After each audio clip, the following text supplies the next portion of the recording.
अगर आप उसको भाड़े से ले रहे हैं दादा, तो ये मेक श्योर करना चाहिए इसको परमिशन है क्या म्यूनसिपल कॉर्पोरेशन? नहीं है तो फिर क्यों ले रहे हैं आप? आपने लाखों का यहाँ पे इन्वेस्टमेंट किया है दादा, किया है कि नहीं? हम तोड़ेंगे तो क्या होगा? हमारा नुकसान नहीं उनका। कहने का मतलब वो नहीं साहब, हमारा हम तो टाइम दो टाइम दो मान निकाल रहे हैं आपको तो बोलो ना पहले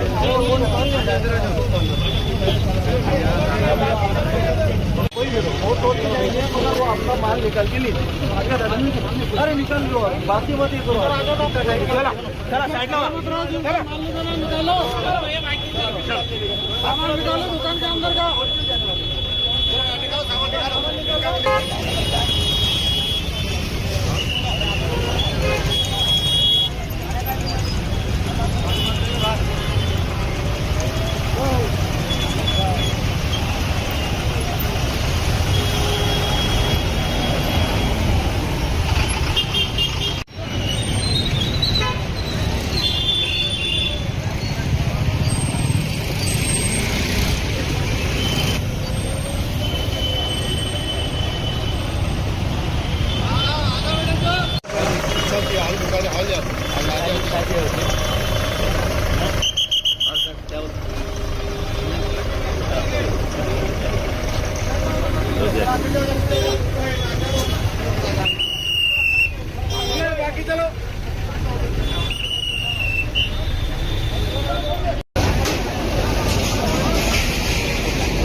चलो पन्नी ले रहे हो, पन्नी ले रहे हो, बाकी कुछ नहीं पूछो।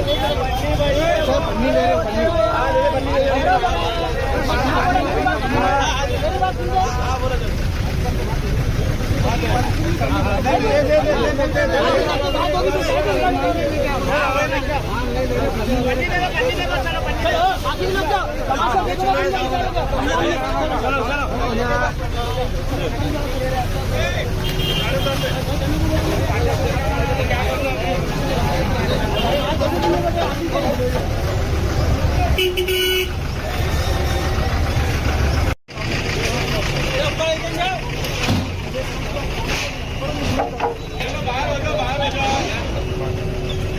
बाहर हो जाओ,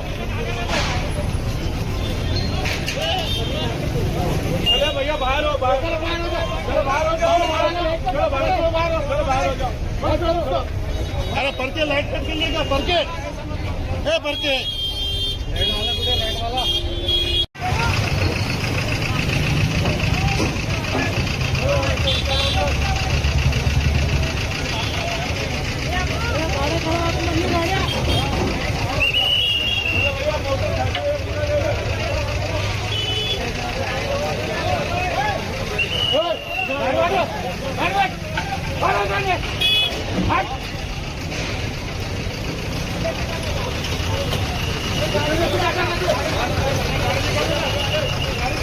गाड़ी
करंट चालू है क्या?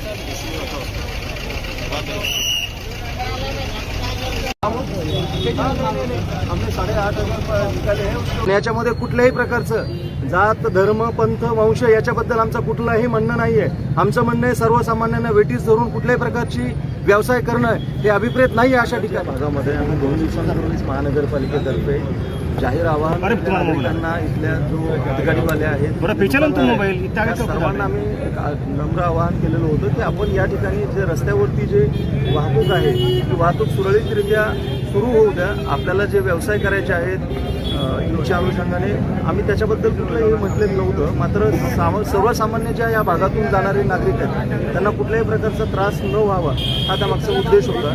मात्र काल एक अनुचित प्रकार या ठिकाणी घडला की एका दाम्पत्याला आणि त्यातल्या महिला होती जी गरोदर होती त्या महिलेला पण इथे मारहाण करण्यात आली, धक्काबुक्की करण्यात आली.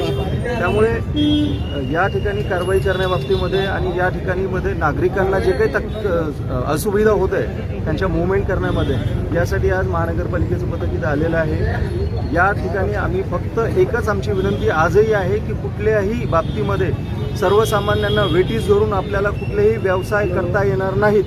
जर आपण तशा पद्धतीचा प्रयत्न केला तर ते पोलीस विभाग आणि महानगरपालिका हाणून पाडेल. आपण कृपया करून आपले व्यवसाय हे आपल्या दिलेल्या निश्चित केलेल्या जागेतच करावेत. सर्वसामान्य लोकांना वेटीस धरू नये. कृपया करून आपण आपले व्यवसाय हे जे एका मर्यादेपेक्षा पुढे जर आले तर याच्यानंतर अतिशय कठोर कारवाई प्रशासनामार्फत करण्यात येईल. त्यामुळे आपण याची कटाक्षाने नोंद घ्यावी आणि याच्यामध्ये कुठल्याही प्रकारचं जात धर्म पंथ वंश याच्याबद्दल आमचं कुठलंही म्हणणं नाहीये. आमचं म्हणणं आहे सर्वसामान्यांना वेटीस धरून कुठल्याही प्रकारची व्यवसाय करणं हे अभिप्रेत नाही आहे अशा ठिकाणी. आणि हा अतिशय गजबजलेला भाग आहे. या भागातून ॲम्ब्युलन्स जातात, या भागातून फायर ब्रिगेड जातात, या भागातून स्कूल बस जातात. काय अवस्था आहे आज आपल्या या भागामध्ये? सगळं स्टकअप होतं हे. तर आमचं तर याच्यानंतरही सिस्टमॅटिकली ह्या भागावरती कशा पद्धतीने आम्हाला नियंत्रण मिळवता येईल आणि सर्वसामान्याने सुखकरपणे त्यांचा इथून प्रवास करणं शक्य होईल या दृष्टीने आम्ही प्रयत्न करणार आहोत. काही नगरसेवक या सगळ्या ज्या कारवाई सुरू आहे ते थांबवण्याचा प्रयत्न नाही, आम्ही आमच्या सर्व टीम्सला सांगितलेलं आहे. माननीय आयुक्त महोदयांनी स्पष्ट निर्देश दिलेले आहेत की अशा प्रकारे शासकीय कामात कोणी अडथळा आणण्याचा प्रयत्न केला तर त्यांच्यावरती डिस्क्वालिफिकेशन करण्यात येईल, त्यांची प्रोसेस सुरू करण्यात येईल, 353 दाखल करण्यात येईल. या ठिकाणी कुठल्याही दबावाला महानगरपालिका प्रशासन हे बळी पडणार नाहीये हे मी स्पष्टपणे नमूद करू इच्छितो.